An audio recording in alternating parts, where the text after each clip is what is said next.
অধিকাৰী প্ৰধানমন্ত্ৰী আৱাস যোজনাৰ অধীনত আমি আজি অনুমোদন পত্ৰ বিতৰণ কৰিলোঁ। অসমৰ মাননীয় গতিশীল মুখ্যমন্ত্ৰী ডক্টৰ হিমন্ত বিশ্ব শৰ্মাদেৱে আনুষ্ঠানিকভাৱে বিতৰণ কৰাৰ পিছত আমি দেৰগাঁও উন্নয়ন খণ্ড দক্ষিণত আমি আনুষ্ঠানিকভাৱে 2022 বছৰত বিতৰণ কৰিলোঁ।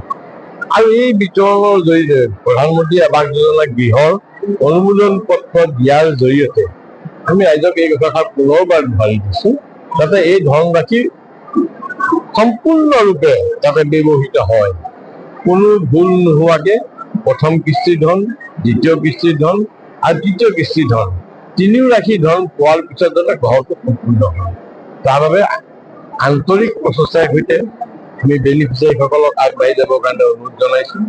আৰু দ্বিতীয়তে অকল ঘৰটোৱেতো সুনাগৰিক নকৰে, লগত আমাৰ স্বচ্ছ ভাৰত অভিযান, জল জীৱন মিছন, উজ্জ্বলা আঁচনিৰ অধীনত আটাইবিলাক আঁচনিৰে সুবিধা লৈ তেওঁলোকে এজন সুনাগৰিক হিচাপে নিজকে যাতে ভাৰতৰ মাটিত নিজক প্ৰতিষ্ঠা কৰিব পাৰে, তাৰ কাৰণে আমি আহ্বান জনাই এই অনুমোদন পত্ৰসমূহ বিতৰণ কৰিছোঁ। ভাল লাগিছে, বহুত ভাল লাগিছে আজি, আৰু মানে বহুত দিনৰ মূৰত ঘৰ পাইছো।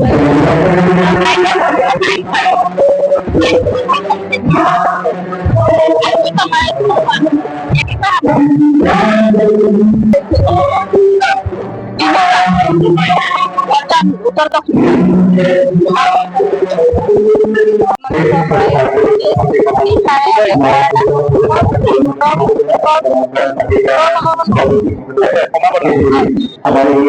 ভাল লাগিছে।